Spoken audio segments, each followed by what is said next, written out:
यानंतर आत्ताच्या क्षणाची मोठी बातमी आपण पाहतोय। विधान परिषद निवडणूक ही बिनविरोध होणार नाही अशी शक्यता वर्तवली जाते, कारण महायुतीकडून तिसरा उमेदवार जाहीर होतोय। विधान परिषद निवडणूक आता बिनविरोध होणार नाही अशी शक्यता सध्या वर्तवली जाते। आपण एकीकडे दृश्यांच्या माध्यमातून पाहू शकतो, मवियाचे सर्व महत्त्वाचे नेते इथे सध्या उपस्थित आहेत। शेकापचे जयंत पाटील आणि अधिकचे अपडेट घेऊयात आमचे प्रतिनिधी गणेश कवडे यांच्याकडनं। गणेश, विधान परिषदेची निवडणूक आता बिनविरोध होत नाही हे स्पष्ट होत आहे, कारण मवियाकडून आता तिसरा उमेदवार देण्याची तयारी सुद्धा दर्शवल्याचं पाहायला मिळतंय। काय अधिकची माहिती देणार?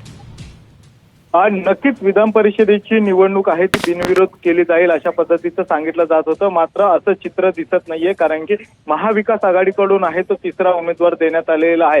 त्यामुळे अजित पवार गटाची मतं फुटतायत का याकडे सर्वांचं लक्ष लागलेलं आहे, कारण की अजित पवार गटाने दोन उमेदवार खरं तर रिंगणात उतरवलेले आहेत, शिवाजीराव गर्दे आणि राजेश टिकेकर, आणि शिंदे गटाकडून देखील आहे ते दोन उमेदवार उतरवण्यात आलेले आहेत।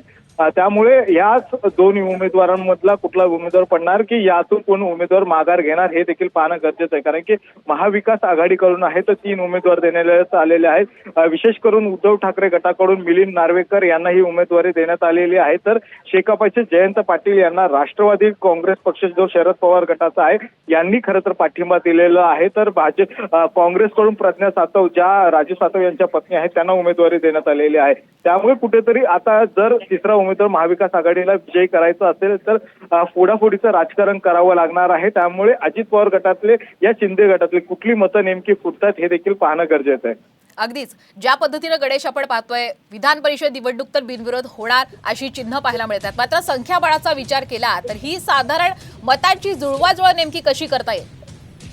नक्कीच ज्या पद्धतीने संख्याबळ आहे ते 23चा खरं तर हा कोटा आहे तो लागू होणार आहे, मात्र जर 23चा कोटा पूर्ण करायचा असेल तर महाविकास आघाडीला 5 ते 6 आमदारांना आहे ते फोडावं लागणार आहे। त्यामुळे नेमके कुठल्या गटातले आमदार फुटतात हेच खरं तर सगळ्यांचं लक्ष असणार आहे, का यातील कुठला उमेदवार आहे तो उमेदवारी अर्ज नंतर मागे घेतो हे देखील पाहणं गरजेचं आहे, कारण की आज उमेदवारी अर्ज भरण्याची शेवटची तारीख आहे, तर 2 दिवस त्यानंतरून या अर्जांची आहे ती छाननी केली जाईल आणि त्यानंतर 1 दिवस उमेदवारी अर्ज मागे घेण्यासाठी असेल। त्यामुळे यातल्या 1 दिवसामध्ये कोण उमेदवारी अर्ज मागे घेतोय का की सर्व उमेदवार रिंगणात असणार आहेत? जर सर्व उमेदवार रिंगणात असतील तर ही निवडणूक आहे ती बिनविरोध होणार नाही, आणि त्यामुळेच कुठेतरी आमदारांची फोडाफोडीचं चित्र आहे ते पुन्हा एकदा आपल्याला महाराष्ट्रात पाहायला लक्षात आलेलं आहे। धन्यवाद आपण दिलेल्या संपूर्ण माहितीबद्दल।